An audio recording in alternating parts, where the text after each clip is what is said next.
श्रीगणेशाय नमः। अथ श्री व्यासकृतं पितृस्तोत्रम्। जाबालिरुवाच गुरून् वद महाभाग वेदव्यास जगद्गुरो गुरूणां तारतम्यं च कस्मात् किं फलमुच्यते। व्यास उवाच माता पिता गुरुः श्रेयान् ज्येष्ठभ्राता पितामहः श्वशुरो मातुलश्चैव तथा मातामहः स्मृतः। पितुर्ज्येष्ठः कनिष्ठश्च भ्राता ज्येष्ठा निजस्वसा पितुः स्वसा जनन्याश्च स्वसा गुरुजनः स्मृतः। पत्न्यः पितामहादीनां तथैव गुरुवः स्मृतः। एतेषु हि पिता श्रेयान् गुरुरेव महागुरुः। पिता धर्मः पिता स्वर्गः पिता हि परमं तपः। पितरे प्रीतिमापन्ने प्रियन्ते सर्वदेवतः। पिता यस्य क्वचित् दुष्टो न तस्य कश्चिद् गतिः। जपोदानं तपोहोमः स्नानं तीर्थक्रियाविधिः। वृथैव तस्य सर्वाणि कर्माण्यानि कानिचित् करोति सर्वदेवेशं पितरं चानुतप्ययः। अनुत्तापः पितुस्तीव्रं विषं दहति यं सुतं। जपादि विफलं तत्र दग्धचित् युक्तबीजवत्। पित्रर्थे पुण्यकर्माणि कुर्यात् सर्वाणि सत्सुतः। तेनाननुमतोऽप्येवं कुर्वन्नेवावसेदते। यत्नातु पितरं यस्तु कियत् पुण्यं च कारयेत् स तत्पुण्यफलं कोटि गुणमाप्नोत्यसंशयम्। शृणु वक्ष्ये पितुः स्तोत्रं विष्णवे ब्रह्मणोदितं। नाभे पद्मोद्भवो येन तुष्टाव पितरं सतम्। ब्रह्मोवाच ॐ नमः पित्रे जन्मदात्रे सर्वदेवमयाय च सुखदाय प्रसन्नाय सुप्रीताय महात्मने। सर्वयज्ञस्वरूपाय स्वर्गाय परमेष्टिने। सर्वतीर्थावलोकाय करुणासागराय च नमः। सदासुतोषाय शिवरूपाय ते नमः। सदापराधक्षमिणे सुखाय सुखदाय च। दुर्लभं मानुषमिदं येन लब्धं मया वपुः। संभावनीयं धर्मार्थे तस्मै पित्रे नमो नमः। तीर्थस्नानतपोहोम जपादे यस्य दर्शनं। महागुरुश्च गुरवे तस्मै पित्रे नमो नमः। यस्य प्रणामस्तवनात् कोटिशः पितृतर्पणम्। अश्वमेध शतैस्तुल्यं तस्मै पित्रे नमो नमः। इदं स्तोत्रं पितुः पुण्यं यः पठेत् प्रयतो नरः। प्रत्यहं प्रातरुत्थाय पितृश्राद्धदिनेऽपि च। स्वजन्मदिवसे साक्षात् पितुरग्रे स्थितोऽपि वा न तस्य दुर्लभं किञ्चित् सर्वज्ञतादिवाञ्छितं। नानापकर्म कृत्वापि यः स्तौति पितरं सुतः स ध्रुवं प्रविधायैव प्रायश्चित्तं सुखी भवेत्। पितुः प्रीतिकरो नित्यं सर्वकर्माणि यथार्हते।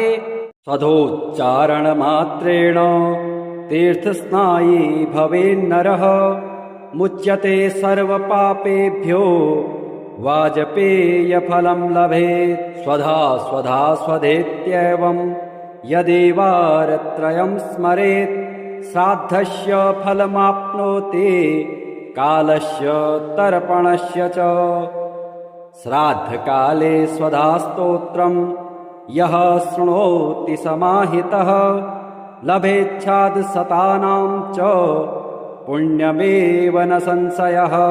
स्वधा स्वधा स्वधेत्येवं त्रिसन्ध्यं यः पठेन्नरः प्रियां विनीतां स लभेत् साध्वीं पुत्रं गुणान्विताम्। पितॄणां प्राणतुल्या त्वं द्विजजीवनरूपिणी श्राद्धाधिष्ठात्रिदेवे च श्राद्धादीनां फलप्रदा। बहिर्गच्छ मनमनसः पितॄणां तुष्टिहेतवे सम्प्रीतये द्विजातीनां गृहीणां वृद्धिहेतवे। नित्या त्वं नित्यस्वरूपासि गुणरूपासि सुव्रते आविर्भावस्थिरो भावः सृष्टौ च प्रलये तव। ॐ स्वस्तिश्च नमः स्वाहा स्वधा त्वं दक्षिणा तथा निरूपिताश्चतुर्वेदे षड्प्रशस्ताश्च कर्मिणां। पुरासीस्त्वं स्वधा गोपी गोलोके राधिका सखे धृतो रसे स्वधात्मानं कृतं तेन स्वधा स्मृता। इत्येवमुक्त्वा स ब्रह्मा ब्रह्मलोके च संसदे तस्थौ च सहसा सद्यः स्वधा साविर्बभूवः। तदा पितृभ्यः प्रददौ तामेव कमलाननां तां सम्प्राप्ययुस्ते च पितरश्च प्रहर्षितः। स्वधा स्तोत्रमिदं पुण्यं यः शृणोति समाहितः स स्नातः सर्वतीर्थेषु वेदपाठफलं लभेत्।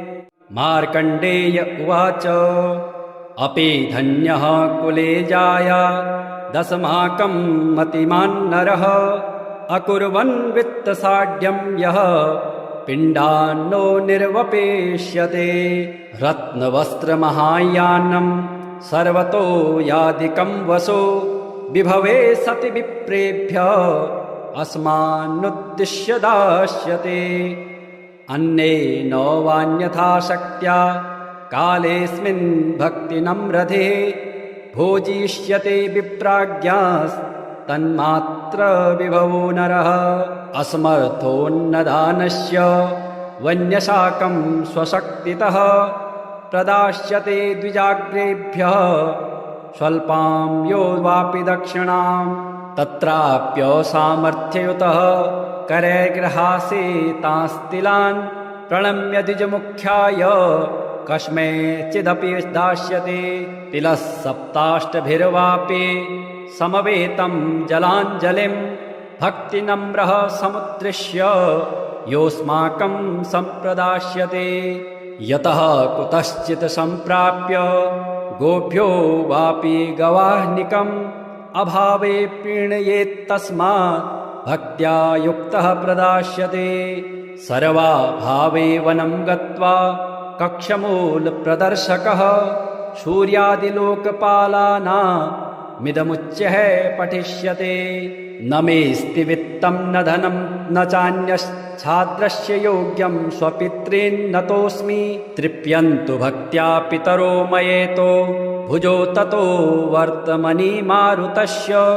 इत्येवं पितृभिर्गीतं भावाभावप्रयोजनं कृतं तेन भवेच्छाद्दं य एवं कुरुते द्विजः। जाबालिरुवाच गुरून् वद महाभाग वेदव्यास जगद्गुरो गुरूणां तारतम्यं च कस्मात् किं फलमुच्यते। व्यास उवाच माता पिता गुरुः श्रेयान् ज्येष्ठभ्राता पितामहः श्वशुरो मातुलश्चैव तथा मातामहः स्मृतः। पितुर्ज्येष्ठः कनिष्ठश्च भ्राता ज्येष्ठा निजस्वसा पितुः स्वसा जनन्याश्च स्वसा गुरुजनः स्मृतः। पत्न्यः पितामहादीनां तथैव गुरुवः स्मृतः एतेषु हि पिताश्रेयान् गुरुरेव महागुरुः पिता धर्मः पिता स्वर्गः पिता हि परमं तपः पितरे प्रीतिमापन्ने प्रियन्ते सर्वदेवतः पिता यस्य क्वचित् दुष्टो न तस्य कश्चिद् गतिः जपोदानं तपोहोमः स्नानं तीर्थक्रियाविधिः वृथैव तस्य सर्वाणि कर्माण्यानि कानिचित् करोति सर्वदेवेशं पितरं चानुतप्ययः अनुत्तापः पितुस्तीव्रं विषं दहति यं सुतं जपादि विफलं तत्र दग्धचित्युक्तबीजवत् पित्रर्थे पुण्यकर्माणि कुर्यात् सर्वाणि सत्सुतः तेनाननुमतोऽप्येवं कुर्वन्नेवावसेदते यत्नातु पितरं यस्तु कियत्पुण्यं च कारयेत् सतत्पुण्यफलं कोटि गुणमाप्नोत्यसंशयम् शृणु वक्ष्ये पितुः स्तोत्रं विष्णवे ब्रह्मणोदितं नाभे पद्मोद्भवोद्येन तुष्टाव पितरं सतम् ब्रह्मोवाच ॐ नमः पित्रे जन्मदात्रे सर्वदेवमयाय च सुखदाय प्रसन्नाय सुप्रीताय महात्मने सर्वयज्ञस्वरूपाय स्वर्गाय परमेष्टिने सर्वतीर्थावलोकाय करुणासागराय च नमः सदाशुतोषाय शिवरूपाय ते नमः सदापराधक्षमिणे सुखाय सुखदाय च दुर्लभं मानुषमिदं येन लब्धं मया वपुः संभावनीयं धर्मार्थे तस्मै पित्रे नमो नमः तीर्थस्नानतपोहोम जपादे यस्य दर्शनं महागुरुश्च गुरुवे तस्मै पित्रे नमो नमः यस्य प्रणामस्तवनात् कोटिशः पितृतर्पणम् अश्वमेधशतैस्तुल्यं तस्मै पित्रे नमो नमः इदं स्तोत्रं पितुः पुण्यं यः पठेत् प्रयतो नरः प्रत्यहं प्रातरुत्थाय पितृश्राद्धदिनेऽपि च स्वजन्मदिवसे साक्षात् पितुरग्रे स्थितोऽपि वा न तस्य दुर्लभं किञ्चित् सर्वज्ञतादिवाञ्छितं नानापकर्म कृत्वापि यः स्तौति पितरं सुतः स ध्रुवं प्रविधायैव प्रायश्चित्तं सुखी भवेत् पितुः प्रीतिकरो नित्यं सर्वकर्माण्यथार्हते स्वधोच्चारणमात्रेण तीर्थस्नायी भवेन्नरः मुच्यते सर्वपापेभ्यो वाजपेयफलं लभेत् स्वधा स्वधा स्वधेत्येवं यदेवारत्रयं स्मरेत् श्राद्धस्य फलमाप्नोति कालस्य तर्पणस्य च श्राद्धकाले स्वधास्तोत्रं यः शृणोति समाहितः लभेच्छादशतानां च पुण्यमेव न संशयः स्वधा स्वधा स्वधेत्येवं त्रिसन्ध्यं यः पठेन्नरः प्रियां विनीतां स लभेत् साध्वीं पुत्रं गुणान्वितं पितॄणां प्राणतुल्या त्वं द्विजजीवनरूपिणी श्राद्धाधिष्ठात्रिदेवे च श्राद्धादीनां फलप्रदा बहिर्गच्छ मनमनः सह पितॄणां तुष्टिहेतवे सम्प्रीतये द्विजातीनां गृहीणां वृद्धिहेतवे नित्या त्वं नित्यस्वरूपासि गुणरूपासि सुव्रते आविर्भावस्थिरो भावः सृष्टौ च प्रलये तव ॐ स्वस्तिश्च नमः स्वाहा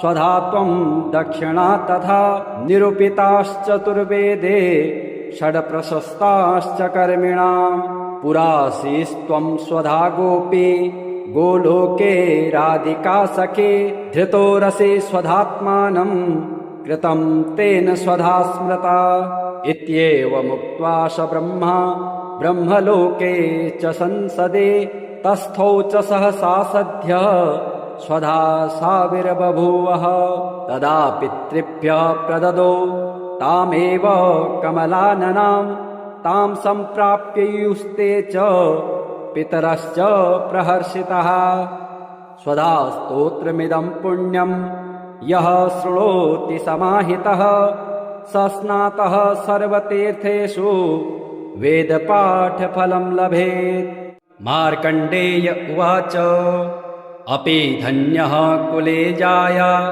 दशमाकं मतिमान् नरः अकुर्वन् वित्तसाढ्यं यः पिण्डान्नो निर्वपेष्यते रत्नवस्त्रमहायानं सर्वतो यादिकं वसो विभवे सति विप्रेभ्यः अस्मान्नुद्दिश्य दास्यते अन्येन वान्यथा शक्त्या कालेऽस्मिन् भक्तिनम्रधे भोजिष्यते विप्राज्ञास्तन्मात्र विभवो नरः असमर्थोन्नदानस्य वन्यशाकं स्वशक्तितः प्रदास्यते द्विजाग्रेभ्यः स्वल्पां यो वापि दक्षिणां तत्राप्यसामर्थ्ययुतः करैर्गृहासे तांस्तिलान् प्रणम्य द्विजमुख्याय कस्मैचिदपि दास्यते तिलः सप्ताष्टभिर्वापि समवेतं जलाञ्जलिं भक्तिनम्रः समुद्दिश्य योऽस्माकं सम्प्रदास्यते यतः कुतश्चित् सम्प्राप्य गोभ्यो वापि गवाह्निकम् अभावे प्रीणयेत्तस्मात् भक्त्या युक्तः प्रदास्यते सर्वाभावे वनं गत्वा कक्षमूलप्रदर्शकः सूर्यादिलोकपालानामिदमुच्यः पठिष्यते न मेऽस्ति वित्तं न धनं न चान्यच्छाद्रस्य योग्यं स्वपितॄन्नतोऽस्मि तृप्यन्तु भक्त्या पितरो मयेतो भुजो ततो वर्तमनि मारुतस्य इत्येवं पितृभिर्गीतं भावाभावप्रयोजनं कृतं तेन भवेच्छाद्दं य एवं कुरुते द्विजः जाबालिरुवाच गुरून् वद महाभाग वेदव्यास जगद्गुरो गुरूणां तारतम्यञ्च कस्मात् किं फलमुच्यते व्यास उवाच माता पिता गुरुः श्रेयान् ज्येष्ठभ्राता पितामहः श्वशुरो मातुलश्चैव तथा मातामहः स्मृतः पितुर्ज्येष्ठः कनिष्ठश्च भ्राता ज्येष्ठा निजस्वसा पितुः स्वसा जनन्याश्च स्वसा गुरुजनः स्मृतः पत्न्यः पितामहादीनां तथैव गुरुवः स्मृतः एतेषु हि पिता श्रेयान् गुरुरेव महागुरुः पिता धर्मः पिता स्वर्गः पिता हि परमं तपः पितरे प्रीतिमापन्ने प्रियन्ते सर्वदेवतः पिता यस्य क्वचित् दुष्टो न तस्य कश्चिद्गतिः जपोदानं तपोहोमः स्नानं तीर्थक्रियाविधिः वृथैव तस्य सर्वाणि कर्माण्यानि कानिचित् करोति सर्वदेवेशं पितरं चानुतप्ययः अनुत्तापः पितुस्तीव्रं विषं दहति यं सुतं जपादे विफलं तत्र दग्धचित्युक्तबीजवत् पित्रर्थे पुण्यकर्माणि कुर्यात् सर्वाणि सत्सुतः तेनाननुमतोऽप्येवं कुर्वन्नेवावसेदते यत्नातो पितरं यस्तु कियत्पुण्यं च कारयेत् सतत्पुण्यफलं कोटि गुणमाप्नोत्यसंशयम् शृणु वक्ष्ये पितुः स्तोत्रम् विष्णवे ब्रह्मणोदितं नाभे पद्मोद्भवोद्येन तुष्टाव पितरं सतम् ब्रह्मोवाच ॐ नमः पित्रे जन्मदात्रे सर्वदेवमयाय च सुखदाय प्रसन्नाय सुप्रीताय महात्मने सर्वयज्ञस्वरूपाय स्वर्गाय परमेष्टिने सर्वतीर्थावलोकाय करुणासागराय च नमः सदासुतोषाय शिवरूपाय ते नमः सदापराधक्षमिणे सुखाय सुखदाय च दुर्लभं मानुषमिदं येन लब्धं मया वपुः संभावनीयं धर्मार्थे तस्मै पित्रे नमो नमः तीर्थस्नानतपोहोम जपादे यस्य दर्शनं महागुरुश्च गुरुवे तस्मै पित्रे नमो नमः यस्य प्रणामस्तवनात् कोटिशः पितृतर्पणम् अश्वमेधशतैस्तुल्यं तस्मै पित्रे नमो नमः इदं स्तोत्रं पितुः पुण्यं यः पठेत् प्रयतो नरः प्रत्यहं प्रातरुत्थाय पितृश्राद्धदिनेऽपि च स्वजन्मदिवसे साक्षात्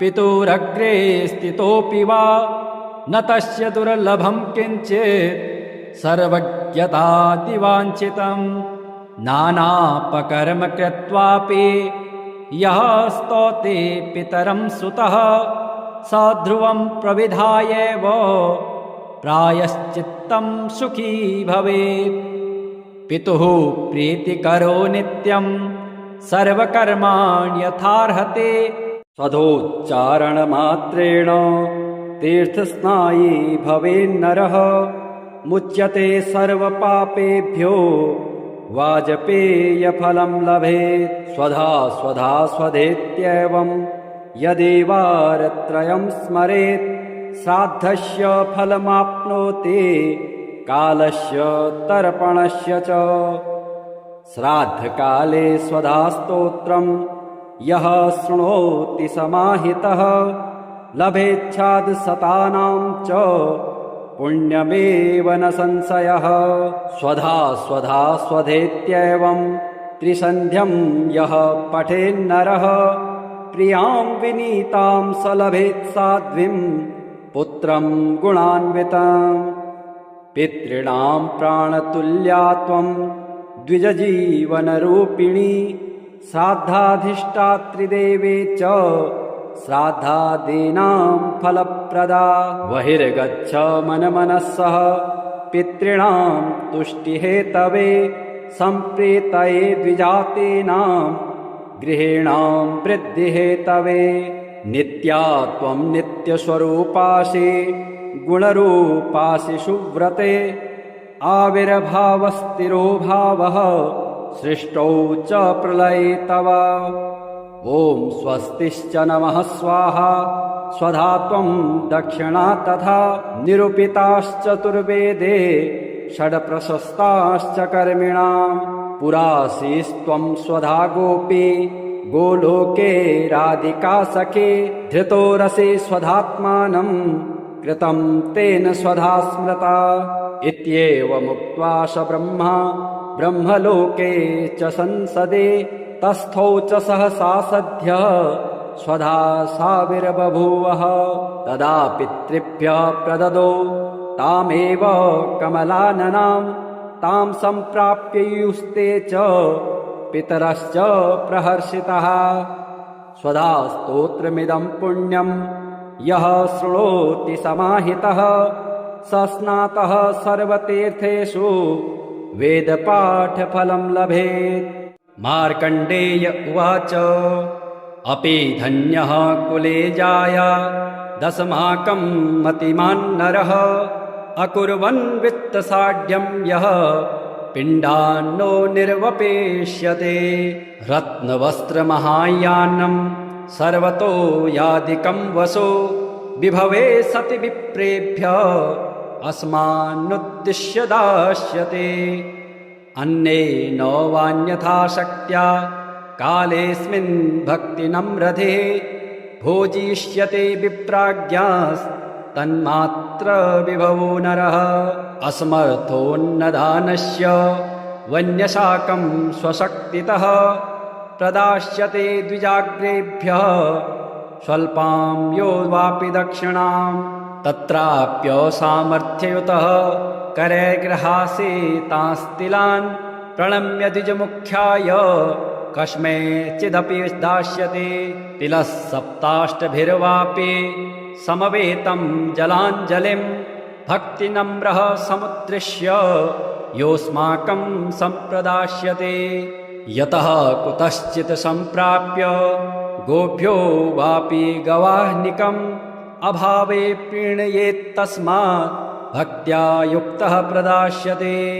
सर्वाभावे वनं गत्वा कक्षमूलप्रदर्शकः सूर्यादिलोकपालानामिदमुच्यः पठिष्यते। न मेऽस्ति वित्तं न धनं न चान्यच्छाद्रस्य योग्यं स्वपितॄन्नतोऽस्मि।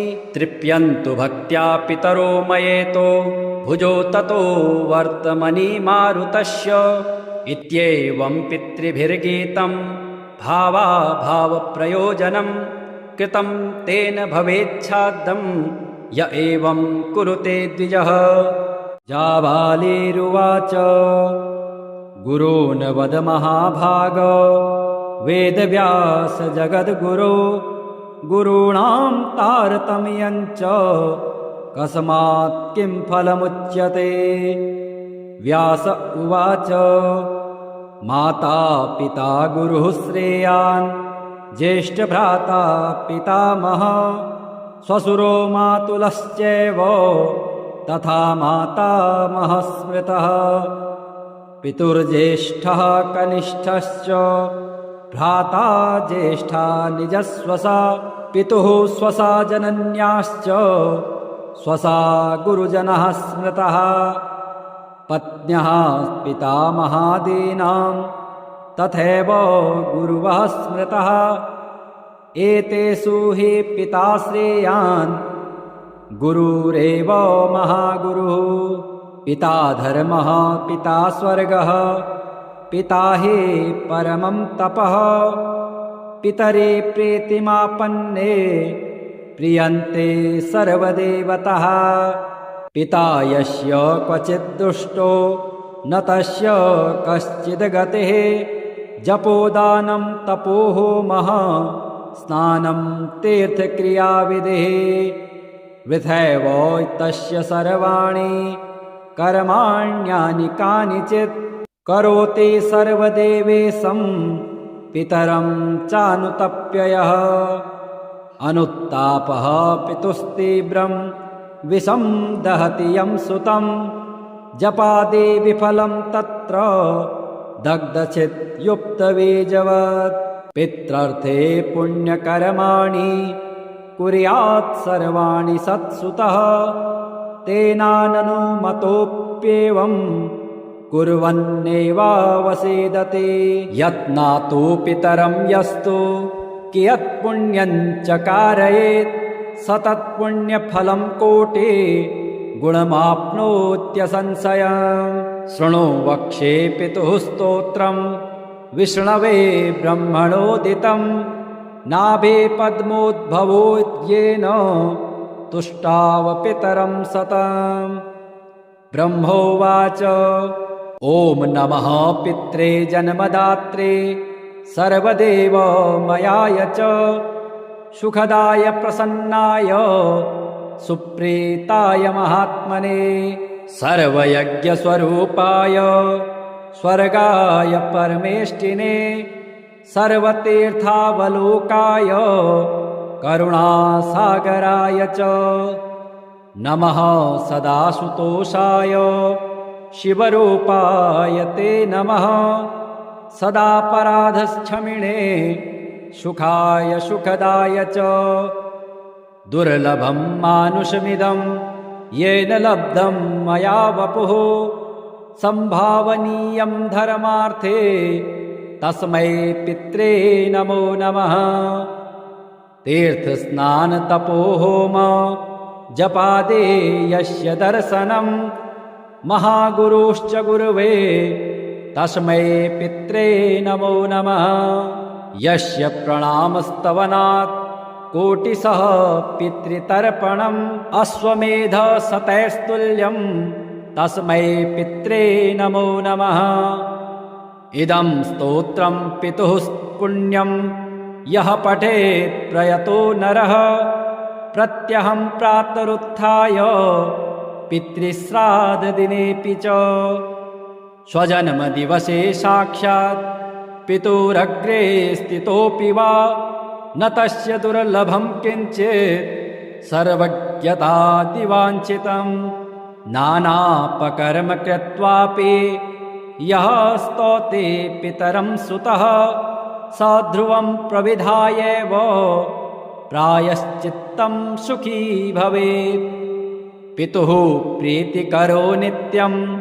सर्वकर्माण्यथार्हते स्वधोच्चारणमात्रेण तीर्थस्नायी भवेन्नरः मुच्यते सर्वपापेभ्यो वाजपेयफलं लभेत् स्वधा स्वधा स्वधेत्येवं यदेवारत्रयं स्मरेत् श्राद्धस्य फलमाप्नोति कालस्य तर्पणस्य च श्राद्धकाले स्वधा स्तोत्रं यः शृणोति समाहितः लभेच्छादशतानां च पुण्यमेव न संशयः स्वधा स्वधा स्वधेत्येवं त्रिसन्ध्यं यः पठेन्नरः प्रियां विनीतां स लभेत् साध्वीं पुत्रं गुणान्वितं पितॄणां प्राणतुल्या त्वं द्विजजीवनरूपिणी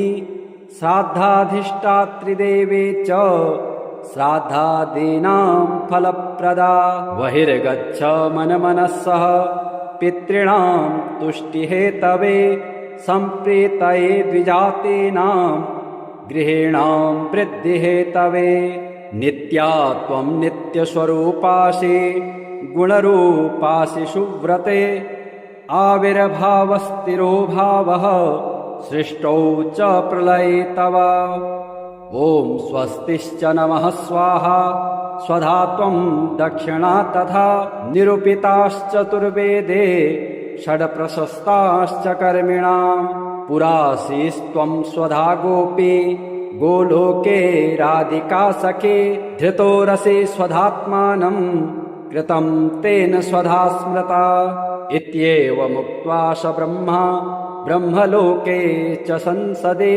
तस्थौ च सहसा सद्यः स्वधा साविर्बभूवः तदा पितृभ्यः प्रददौ तामेव कमलाननां तां सम्प्राप्य युस्ते च पितरश्च प्रहर्षितः स्वधा स्तोत्रमिदं पुण्यं यः शृणोति समाहितः स स्नातः सर्वतीर्थेषु वेदपाठफलं लभेत् मार्कण्डेय उवाच अपि धन्यः कुले जाया दशमाकं मतिमान् नरः अकुर्वन् वित्तसाढ्यं यः पिण्डान्नो निर्वपेष्यते रत्नवस्त्रमहायानं सर्वतो यादिकं वसो विभवे सति विप्रेभ्यः अस्मान्नुद्दिश्य दास्यते अन्येन वान्यथा शक्त्या कालेऽस्मिन् भक्तिनम्रधे भोजिष्यते विप्राज्ञास्तन्मात्र विभवो नरः असमर्थोन्नदानस्य वन्यशाकं स्वशक्तितः प्रदास्यते द्विजाग्रेभ्यः स्वल्पां यो वापि दक्षिणां तत्राप्यसामर्थ्ययुतः करैर्गृहासे तांस्तिलान् प्रणम्य द्विजमुख्याय कस्मैचिदपि दास्यते तिलः सप्ताष्टभिर्वापि समवेतं जलाञ्जलिं भक्तिनम्रः समुद्दिश्य योऽस्माकं सम्प्रदास्यते यतः कुतश्चित् सम्प्राप्य गोभ्यो वापि गवाह्निकम् अभावे प्रीणयेत्तस्मात् भक्त्या युक्तः प्रदास्यते सर्वाभावे वनं गत्वा कक्षमूलप्रदर्शकः सूर्यादिलोकपालानामिदमुच्यः पठिष्यते न मेऽस्ति वित्तं न धनं न चान्यच्छाद्रस्य योग्यं स्वपितॄन्नतोऽस्मि तृप्यन्तु भक्त्या पितरो मयेतो भुजो ततो वर्तमनि मारुतस्य इत्येवं पितृभिर्गीतं भावाभावप्रयोजनं कृतं तेन भवेच्छाद्दं य एवं कुरुते द्विजः।